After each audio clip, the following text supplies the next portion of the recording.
Okay, get this. What if some of the biggest global conflicts of our time weren't what they seemed? What if, secretly, it was all a race to control ancient, unbelievably powerful technology? That is the wild theory we are diving into today. We're talking about stargates, cosmic portals that could literally rewrite the rules of reality as we know it. The big question is any of it true? Now, I know it sounds like something straight out of a blockbuster movie, right? But there's this really persistent theory online that major world events, like the 2003 invasion of Iraq, aren't actually about oil or politics. Nope. The theory says they're all about seizing these ancient, powerful portals left behind by some long-lost civilization. And the goal? Well, if you can control one of these, you control space, you control time, and ultimately, you control the world. So what exactly is a Stargate anyway? Well, think of it like a cosmic shortcut. It's a portal that lets you zip across huge distances in space, or maybe even through time, almost instantly. It's a total staple of science fiction for a really good reason. The idea is just so cool. And here's something that might surprise you. This completely wild idea isn't just pure fantasy. It actually has a tiny, tiny foothold in real physics. You see, Albert Einstein's theory of relativity talks about space and time being woven together into this one fabric called space-time. And he even theorized about things called wormholes, tunnels that could, in theory, connect two distant points. Okay, this is where the story gets really, really bizarre.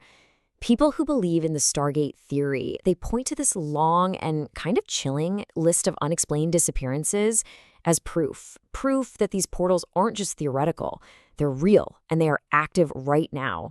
So first up, we have the totally strange tale of the Zanetti train. The story goes that way back in 1911, a train with 104 people on board went into a tunnel in Italy and just vanished. Poof. But it gets so much weirder. Those same passengers supposedly reappeared in Mexico City, but in the year 1844. That's 67 years in the past. And the empty train itself? It was supposedly spotted decades later on a track in Ukraine. All right, this next case happened during a very real, very well-documented event, World War I.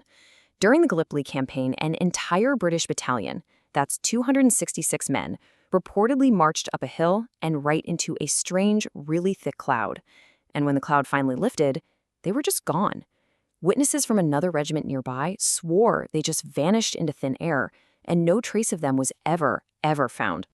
Of course, we have to talk about Egypt, a place that's just brimming with ancient mysteries and central to all this Stargate lore. So the story goes that in 1985, a group of 25 Russian tourists, who were allegedly part of some secret society, were doing a ritual near the Giza pyramids. And then all of a sudden, this crazy powerful beam of light appears, and they were literally pulled up into the sky. And get this, a camera was supposedly left behind that captured the whole thing.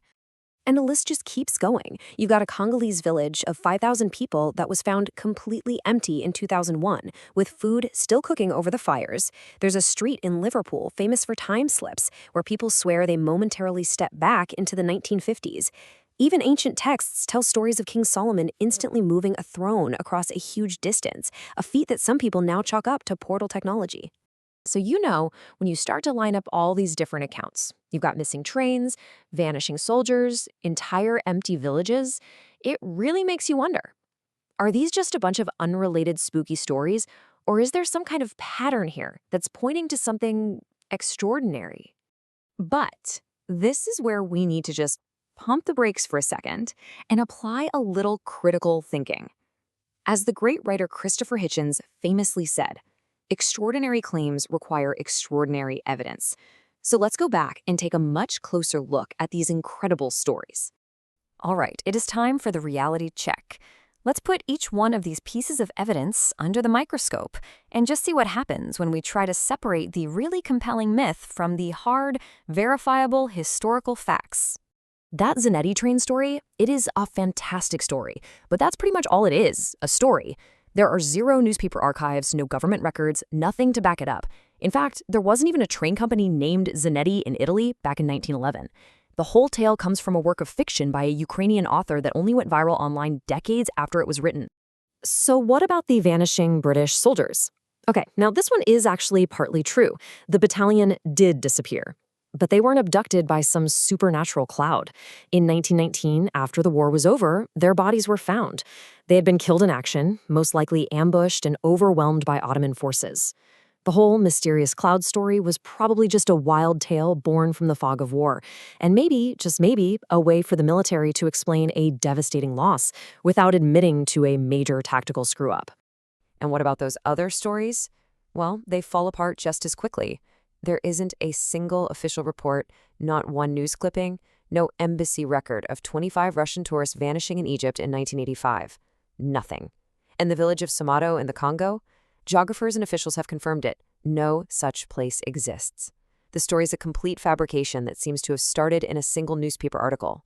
So yeah, the anecdotal evidence, it really doesn't hold up. But what about the science?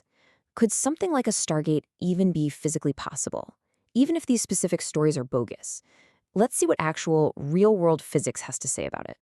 Okay, this is pretty cool. NASA has, surprisingly, discovered something that they actually call portals.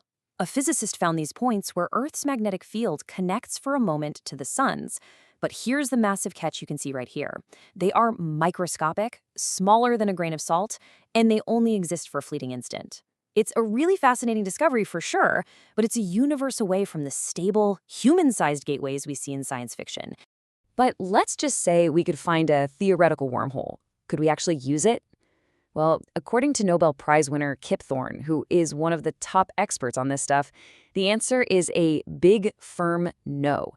The known laws of physics basically tell us that any wormhole big enough for a person to fit through would be so violently unstable it would collapse in on itself instantly. And this right here just highlights the massive, massive gap between our imagination and what's actually real. Science fiction gives us these cool, stable gateways for adventure. Science gives us fleeting, subatomic connections that would be totally hostile to any kind of matter passing through them. So let's circle all the way back to where we started, this idea that the US invaded Iraq for a Stargate. The claim centers on the ancient ziggurat of Ur. And yes, it's true, US forces secured that site almost immediately, but the reason was way more down to earth. Right next to the ziggurat was the Tal Air Base, a major strategic military site for Saddam's regime. Securing that airbase was a top military objective. And here's the real kicker, the ultimate proof. In 2009, the US handed the entire site back to the Iraqi government. Let's be real, you don't just give back a priceless piece of alien tech that controls space and time. So in the end, the physical evidence for Stargates just completely collapses under scrutiny. The stories are compelling, but they're fiction, and the science is, well, prohibitive. Which really just leaves us with one final, more human question. In a world that is filled with very real, very complicated problems, from wars to climate change, why do we find these grand conspiracy theories and these tales of impossible escape so captivating? What does our fascination with these portals really say about our desire to find a shortcut, not just through space, but maybe away from the challenges that are right here in front of us on Earth?